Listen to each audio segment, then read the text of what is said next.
வணக்கம். எல்லாரும் எப்படி இருக்கீங்க? நல்லா இருக்கீங்களா? சாப்பிட்டீங்களா? ஓகே, இன்னைக்கு நம்ம வீடியோவில் என்ன பார்க்க போகிறோம் அப்படின்னா, ஒரு சூப்பரான அட்டகாசமான முட்டை கிரேவி தாங்க எப்படி செய்யுதுன்னு பார்க்க போகிறோம். இது சப்பாத்தி, இட்லி, தோசை எல்லாத்துக்குமே சூப்பராக இருக்கும். வாங்க எப்படி செய்யுதுன்றத வீடியோக்குள்ள போய் பார்க்கலாம். நான் பார்த்தீங்கன்னா ஒரு அரை மூடி அளவுக்கு தேங்காய், கொஞ்சம் போல் ஒரு அரை ஸ்பூன் அளவுக்கு சோம்பு சேர்த்துட்டு இதை நல்லா மிக்ஸி ஜாரில் சேர்த்து தண்ணி சேர்த்து அரைச்சி எடுத்துக்கலாம், ஒரு பேஸ்ட் மாதிரி. ஸோ பார்த்தீங்கன்னா ஒரு நல்லா நைஸான ஒரு பேஸ்ட்டுமா அரைச்சி எடுத்தாச்சு. இதை அப்படியே உரமாக வச்சிடலாம். ஒரு கடாயில் எண்ணெய் சூடுபடுத்திக்கலாம். ஒரு 2-3 ஸ்பூன் அளவுக்கு நல்லெண்ணெய் சேர்த்துக்கோங்க. நல்லெண்ணெயில் செய்யும்போது இந்த டேஸ்ட்டு ரொம்பவே சூப்பராக இருக்கும் இந்த ரெசிபி. ஸோ பார்த்தீங்கன்னா ஒரு 3 ஸ்பூன் அளவுக்கு நல்லெண்ணெய் சேர்த்துருக்கேன். சேர்த்துட்டு இது கூட பார்த்தீங்க அப்படின்னா ஒரு சின்ன துண்டு 3 பட்டை, 2 கிராம்பு, ஒரு ஏலக்காய், கொஞ்சம் போல் இஞ்சி, ஒரு 10 பல் அளவுக்கு பூண்டு இதெல்லாம் சேர்த்துக்கலாம். சேர்த்துட்டு இதை வந்து எண்ணெயில் சேர்த்துடலாம். இஞ்சியை மட்டும் நல்லா நைஸாக சின்ன சின்னதாக நறுக்கி வச்சுக்கோங்க. அப்போ தான் வந்து எண்ணெயில் கொஞ்சம் வறுபடவும் நல்லாயிருக்கும். இப்போ பார்த்தீங்கன்னா சேர்த்துட்டு லைட்டாக வறுத்து விட்டுக்கலாம். இப்போ ஓரளவுக்கு நல்லா சிவக்க வதக்கிடலாம். உங்ககிட்ட சின்ன வெங்காயம் இருந்துச்சு அப்படின்னா சின்ன வெங்காயத்தில் இந்த ரெசிபி செய்யுங்க, ரொம்ப நல்லாயிருக்கும். பட் என்கிட்ட சின்ன வெங்காயம் இல்லை அப்படின்றனால பெரிய வெங்காயம் இருக்குல்ல, பெருசுலேயே சின்னதாக இருக்குல்ல, அந்த வெங்காயம் வந்து ஒரு 12 போல் நான் எடுத்து அதை வந்து ரஃபாக சாப் பண்ணி வச்சுருக்கேன். கூட வந்து ஒரு 5-6 இலைகள் மட்டும் புதினா இலைகள் சேர்த்துக்கோங்க. நிறைய சேர்க்க தேவையில்லை. அதிகபட்சம் பார்த்தீங்க அப்படின்னா ஒரு 7-8 இலைகள் இருக்கும், அவ்வளோதான். பெரிய இலைகளாக கனெக்ட் பண்ணோம் அப்படின்னா சரிங்களா. அது மாதிரி வந்துட்டு சேர்த்துக்கோங்க. சேர்த்துட்டு இது நல்லா வதக்கி விட்டுக்கலாம். ஒரு ஃப்ளேவருக்காக வந்து புதினா சேர்க்குறோம். உங்களுக்கு பிடிக்கல அப்படின்னா நீங்கள் ஸ்கிப் பண்ணிக்கலாம். பட் புதினா சேர்க்கும் போது அதோடைய வாசனை வந்து ரொம்ப சூப்பராக இருக்கும்.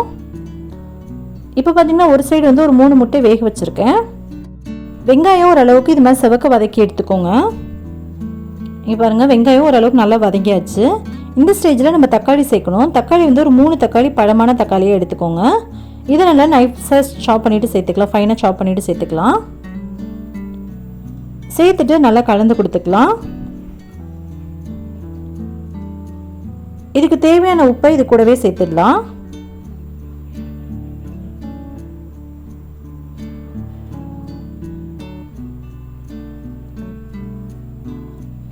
தேவைக்கேற்ப உப்பு சேர்த்துக்கோங்க. உப்பு சேர்க்கும் போது வெங்காயம் தக்காளி நல்லா வதங்கும். ரெசிபிக்கு தேவையான அளவுக்கு உப்பையும் சேர்த்துட்ட மாதிரி ஆகிடும். இப்போ இது நல்லா கலந்து கொடுத்துக்கோங்க. இந்த அளவுக்கு அந்த தக்காளி எல்லாமே நல்லா வதங்கி வர வரைக்கும் நல்லா வெந்து வதங்கி வரணும். இங்கே பாருங்கள், வதங்கினதுக்கப்புறம் இப்படி தான் இருக்கும். இந்த அளவுக்கு வதங்கினதுக்கப்புறமா இது கூட வந்து மசாலாலாம் ஆட் பண்ணிடலாம். நான் வந்துட்டு 1 ஸ்பூன் அளவுக்கு மிளகாய் தூள் எடுத்திருக்கேன். 1.5 ஸ்பூன் அளவுக்கு மல்லித்தூள் எடுத்திருக்கேன். கூடவே பார்த்தீங்க அப்படின்னா எக் மசாலா, மஞ்சத்தூள் வந்து ஒரு 1/2 ஸ்பூன் எடுத்துக்கோங்க. இது வந்து பார்த்தீங்க அப்படின்னா நம்ம கடையில் வாங்கக்கூடிய எக் குருமா மசாலா இருக்குல்ல, அதுதான் வந்து ஒரு 1.5 ஸ்பூன் எடுத்திருக்கேன். கூடவே கரம் மசாலா வந்து பார்த்தீங்க அப்படின்னா இதுவும் கடையில் வாங்கினதான் ஒரு 1/2 ஸ்பூன் அளவுக்கு கரம் மசாலா எடுத்திருக்கேன். இதெல்லாம் உங்கள்கிட்ட ஆல்ரெடி வீட்டில் அரைச்சி நீங்கள் வச்சுருக்கீங்க அப்படின்னா நீங்கள் தாராளமாக அதை சேர்த்துக்கலாம். எங்கிட்ட இல்லைன்றனால நான் கடையில் வாங்கினா இதெல்லாம் சேர்த்துருக்கேன். ஸோ நார்மலாக வீட்டில் அரைச்ச கரம் மசாலா இருக்குது. பட் எக் குருமா மசாலாங்கிறது புதுசாக ட்ரை பண்ணலான்றனால வாங்கியிருக்கேன். உங்கள்கிட்ட நார்மலான கரம் மசாலா இருந்தால் கூட நீங்கள் சேர்த்துக்கலாம். அப்படி இல்லைன்னா சிக்கன் மசாலா சேர்த்துக்கலாம். ஸோ மசாலா வந்து நம்மளோட விருப்பத்துக்கு ஏற்ப எது வேணாலும் சேர்த்துக்கலாம். சேர்த்துட்டு ஒரு தடவை நல்லா கலந்து கொடுத்துக்கோங்க. இப்போ அடுப்பை ஆஃப் பண்ணிவிட்டேன். இப்போ பார்த்திங்கன்னா அந்த சூட்லேயே வந்து நம்ம சேர்த்துருக்க மசாலாலாம் நல்லா ஃப்ரைட் ஆகி வரணும். அந்தளவுக்கு அந்த சூடாக இருக்கும்போதே அந்த மசாலாலாம் நல்லா கலந்து வர மாதிரி கலந்து கொடுத்துக்கோங்க. இப்போ இதை நல்லா கலந்து விட்டுட்டு அப்படியே ஆற வச்சு நல்லா மிக்ஸி ஜாரில் சேர்த்து அரைச்சி எடுத்துடலாம். இப்போது நல்லா ஆறினதுக்கப்புறமா மிக்ஸி ஜாரில் சேர்த்து தண்ணி சேர்த்து அரைச்சி எடுத்துகிட்டு வந்திருக்கேன். இப்போது அதே கடாயில் சேர்த்துக்கோங்க. மிக்ஸி ஜாரில் தண்ணி அலசிட்டு அது கூடவே சேர்த்துருங்க. சேர்த்துட்டு இப்போ ஒரு தடவை இதை கலந்து விட்டுடலாம். கலந்து விட்டதுக்கப்புறமா அடுப்பை ஆன் பண்ணிடலாம். இந்த குருமா பார்த்திங்க அப்படின்னா இது மாதிரி நம்ம கலந்து விட்டு செய்யும்போது நல்லா தெரிச்சு வரும். ஸோ அதனால் வந்து அடுப்பெல்லாம் வந்து வேஸ்ட் ஆகிடும்ன்றனால மேலே ஒரு மூடி போட்டு மூடி வச்சு இதை நல்லா கொதிக்க வச்சுக்கலாம். இந்த அளவுக்கு நல்லா கொதிச்சு வரணும். கொதிச்சு வந்ததுக்கப்புறமா நம்ம ஏற்கனவே தேங்காய் எடுத்து வச்சுருந்தோம்ல, அந்த தேங்காய் வந்து இது கூட சேர்த்துக்கலாம். ஃபஸ்ட்டு நம்ம தேங்காயும் சோம்பும் சேர்த்து அரைச்சி வச்சுருந்தோம்ல, அதை இது கூட சேர்த்துட்டு மிக்ஸி ஜாரை அரைச்சிட்டு தண்ணி சேர்த்துக்கலாம். அவ்வளோதாங்க. நம்ம தண்ணிலாம் சேர்த்துட்டு நல்லா கலந்து விட்டுட்டு நல்லா கொதிக்க வச்சுக்க போகிறோம். ஸோ பார்த்திங்கன்னா நம்மளோட கன்சிஸ்டன்சிக்கு ஏற்ற மாதிரி உங்களுக்கு எந்த அளவுக்கு நல்லா திக்காக வேணும், எந்த அளவுக்கு கொஞ்சம் தண்ணி மாதிரி இருந்தால் ஓகே அப்படின்ற மாதிரி நீங்கள் வந்து பார்த்துட்டு அதுக்கு தகுந்த மாதிரி நல்லா கொதிக்க வச்சுட்டு இறக்கிக்கோங்க. இப்போது நம்ம சேர்த்த தேங்காய் மசாலா எல்லாம் கலந்தாச்சு. இப்போ நம்ம வேக வச்சுருந்த முட்டையும் இது கூட வந்து கொஞ்சம் கொதிச்சதுக்கப்புறமா சேர்த்துக்கலாம். இப்போ உடனே சேர்க்க வேணாம், கொஞ்சம் கொதிக்கட்டும். கிட்டத்தட்ட கிரேவி வந்துட்டு நார்மலாக நம்ம வந்து முட்டை எதுவுமே சேர்க்காம ஒரு கிரேவி செய்கிறோன்னா இது மாதிரி செஞ்சிங்க அப்படின்னாலே சூப்பராக இருக்கும். இது கூட வந்து சிக்கன், மட்டன் அது மாதிரி எது வேணாலும் நம்ம விருப்பத்துக்கு ஏற்ப சேர்க்கலாம். எதுவுமே இல்லைன்னா உருளைக்கிழங்கு கூட சேர்த்து செய்யலாம், ரொம்ப நல்லாயிருக்கும். காளான் அது மாதிரி கூட நீங்கள் வெஜிடேரியனாக இருந்தால் செஞ்சுக்கலாம்.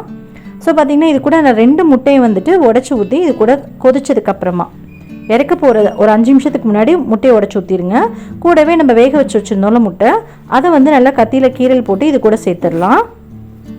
சேர்த்துட்டு ஒரு 5 நிமிஷத்துக்கு இதை கொதிக்க வச்சு அடுப்பை ஆஃப் பண்ணிடலாம். இது பாருங்கள், இந்த அளவுக்கு கீரல் போட்டுக்கோங்க. போட்டுட்டு முட்டையை இது கூட போட்டுடலாம். போட்டுட்டு இப்போ நம்ம ஊற்றின முட்டை, இதுக்கப்புறம் வேக வச்ச முட்டை, இது எல்லாமே சேர்ந்து நல்லா வெந்து வரட்டும். ஒரு 5 நிமிஷத்துக்கு நல்லா கொதிக்க வச்சிட்டிங்க அப்படின்னாலே நம்மளோட கிரேவி வந்து ரெடி ஆயிரும். பாருங்கள், பார்க்கவே நல்லா சூப்பராக இருக்குது. அவ்வளோதாங்க, நம்மளோட சூப்பரான எக் கிரேவி ரெடி ஆகிடுச்சு. கண்டிப்பாக ட்ரை பண்ணி பாருங்கள். இது இட்லி, தோசை, சப்பாத்திக்கு எல்லாத்துக்குமே ரொம்ப ஆப்டாக இருக்கும். ரொம்பவே சூப்பராக இருக்கும். இன்ஃபேக்ட் சாதத்துக்கு கூட, ஒயிட் ரைஸ்க்கு கூட வச்சு சாப்பிடும்போது ரொம்ப ரொம்ப சுவையாக இருக்கும். கண்டிப்பாக ட்ரை பண்ணி பாருங்கள். உங்களுக்கு இந்த வீடியோ பிடிச்சிருந்துச்சுன்னா வீடியோக்கு ஒரு லைக் கொடுங்க. உங்கள் ஃப்ரெண்ட்ஸ் அண்ட் ஃபேமிலியோடையும் ஷேர் பண்ணிக்கோங்க. மறக்காமல் நம்ம சேனல் கவிஷ் கிச்சனை சப்ஸ்கிரைப் பண்ணிக்கோங்க. கூடவே வேறு பெல் ஐக்கானை கிளிக் பண்ணிவிட்டு ஆல் அப்படின்ற ஆப்ஷனையும் கிளிக் பண்ணிவிடுங்க. ஸோ தட் நான் எப்போலாம் வீடியோஸ் போகிறேன்னா அப்போ எல்லாமே உங்களுக்கு நோட்டிஃபிகேஷன் வந்து சேரும். நீங்களும் மிஸ் பண்ணாமல் பார்க்கலாம். அப்படியே மேலே மல்லியில் தூவிட்டு அப்படியே இறக்கிட்டோம் அப்படின்னா நம்மளோட சூப்பரான முட்டை கிரேவி தயாராகிடுங்க. கண்டிப்பாக ட்ரை பண்ணி பாருங்கள். ஓகே ஃப்ரெண்ட்ஸ், இவ்வளோ நேரம் பொறுமையாக பார்த்தவங்க அனைவருக்கும் ரொம்ப ரொம்ப நன்றி. உங்களை இன்னொரு இன்ட்ரெஸ்டிங்கான வீடியோவில் சந்திக்கும் வரை நன்றி, வணக்கம். தேங்க்யூ, பாய். இந்த போறப்பு தான் நல்லா ருசிச்சு சாப்பிட கிடைச்சது.